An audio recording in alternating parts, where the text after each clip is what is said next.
ప్రజాప్రభుత్వంలో విద్యుత్ రంగ అభివృద్ధికి ప్రత్యేక ప్రాధాన్యత ఇస్తున్నామని మంత్రి పొంగులేటి శ్రీనివాసరెడ్డి తెలిపారు. ఖమ్మం జిల్లా తిరుమలాయపాలెం సబ్స్టేషన్లో 3 కోట్ల వ్యయంతో ఏర్పాటు చేయనున్న 0.8 మెగావాట్ల సోలార్ పవర్ ప్లాంట్తో పాటు విద్యుత్ నియంత్రికల మరమ్మతు కేంద్రానికి శంకుస్థాపన చేశారు. పేదల సంక్షేమం, అభివృద్ధి ప్రజాప్రభుత్వ ప్రధాన లక్ష్యమని అన్నారు.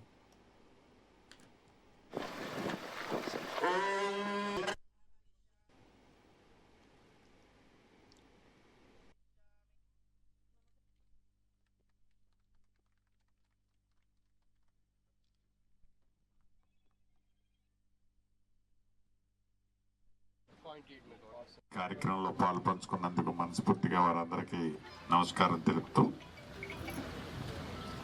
మీ దీవెనలతో వచ్చిన ఈ ప్రజా ప్రభుత్వం గౌరవ ముఖ్యమంత్రి రేవంత్ రెడ్డి గారి నాయకత్వంలో అభివృద్ధిని, సంక్షేమాన్ని రెండు కళ్ళల రాష్ట్ర ఆర్థిక పరిస్థితి సహకరించకపోయినా ముందు తీసుకెళ్తున్న సంగతి మీకు తెలియంది కాదు.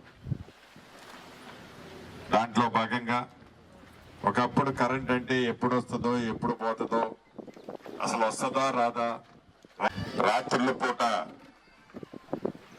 కరెంట్ వచ్చిందని వాళ్ళు చాలా దగ్గరికి వెళ్ళినప్పుడు అనేక సందర్భాల్లో పేద రైతన్నలు పాము కాటుకో తేలి కాటుకో బలైన సందర్భాల్లో కోకోలను చూసాం. ఉచిత కరెంటు కాన్సెప్ట్ ని ఆనాడు దివంగత నేత కాంగ్రెస్ ముఖ్యమంత్రిగా వైఎస్ రాజశేఖర రెడ్డి గారు ఈ రాష్ట్రంలో, దేశంలో ఏ రాష్ట్రమో ప్రవేశపెట్టిన విధంగా ప్రవేశపెట్టి అద్భుతంగా రైతన్నలకు ఉచిత కరెంట్ ఇచ్చింది కాంగ్రెస్ ప్రభుత్వం.